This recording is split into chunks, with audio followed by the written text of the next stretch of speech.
साल 1912। पूरी दुनिया औद्योगिक क्रांति से गुजर रही थी।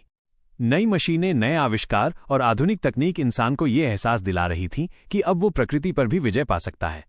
इन्हीं सपनों के बीच इंग्लैंड की कंपनी व्हाइट स्टार लाइन ने एक ऐसा जहाज बनाया जिसे दुनिया का सबसे शानदार और सबसे सुरक्षित जहाज कहा गया। उसका नाम था RMS टाइटैनिक। ये जहाज केवल एक यातायात का साधन नहीं था, बल्कि इंसानी महत्वाकांक्षा और विलासिता का प्रतीक था। इसे अनसिंकेबल शिप यानी कभी न डूबने वाला जहाज कहा गया। लेकिन किस्मत को कुछ और ही मंजूर था। टाइटैनिक का निर्माण 1909 से 1912 तक आयरलैंड के बेलफास्ट स्थित हार्लैंड एंड वुल्फ शिपयार्ड में हुआ। 5 साल तक लगभग 15,000 मजदूरों ने दिन रात मेहनत करके इस जहाज को तैयार किया। ये उस समय तक का सबसे बड़ा समुद्री जहाज था। इसकी लंबाई लगभग 882 फीट 269 मीटर, चौड़ाई 92 फीट 28 मीटर और वजन लगभग 46,000 टन था। इसकी ऊंचाई इतनी थी कि इसे 11 मंजिला इमारत के बराबर माना जाता था। और यह अधिकतम 23 नॉट्स लगभग 42 किलोमीटर घंटा की रफ्तार पकड़ सकता था।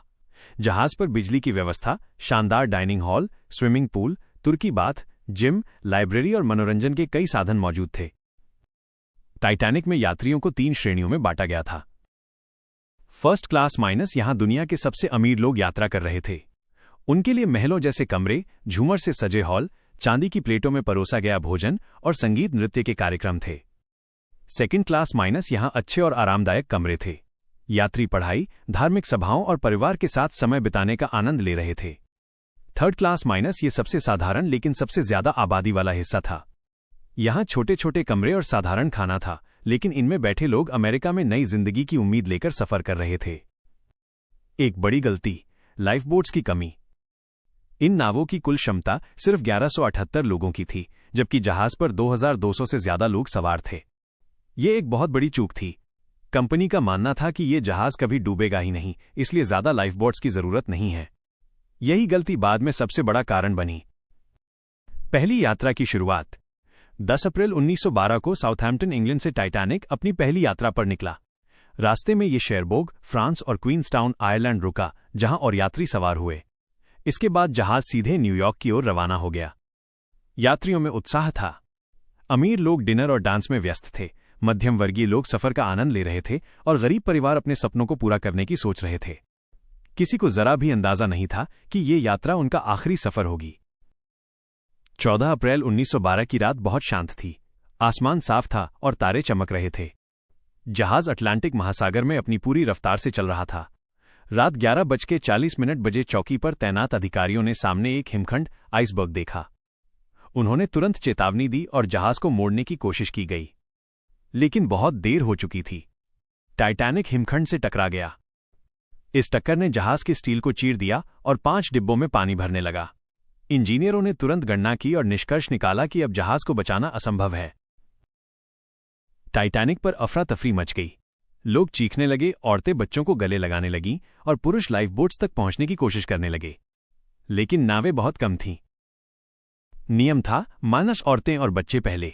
कई पति पत्नी अलग हो गए। कई औरतों ने अपने पति को छोड़कर नाव में बैठने से मना कर दिया। गरीब यात्री तीसरे दर्जे से ऊपर के डेक तक पहुंचने के लिए संघर्ष करते रहे। इस त्रासदी के बीच कई भावुक कहानियां जन्मी। जहाज का संगीतकारों का दल आखिरी सांस तक वायलिन बजाता रहा ताकि लोग घबराएं नहीं। न्यूयॉर्क के व्यापारी इसिडोर स्ट्रॉस और उनकी पत्नी ने साथ मरने का फैसला किया। कई कर्मचारियों ने यात्रियों को बचाने के लिए अपनी जान दे दी। कप्तान एडवर्ड स्मिथ आखिरी पल तक जहाज पर ही रहे।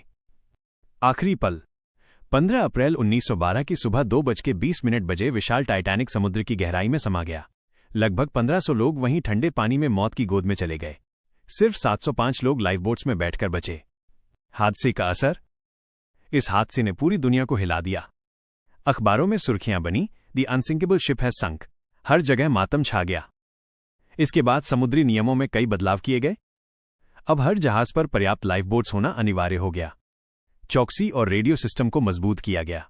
हिमखंडों की निगरानी के लिए इंटरनेशनल आइस पेट्रोल बनाई गई। टाइटैनिक जब डूबा तो वो समुद्र की गहराई में हमेशा के लिए खो गया। हादसे के तुरंत बाद केवल शव और कुछ मलबा ही मिला। लेकिन 73 साल बाद 1985 में अमेरिकी वैज्ञानिक डॉक्टर रॉबर्ट बैलार्ड और उनकी टीम ने टाइटैनिक को ढूंढ निकाला।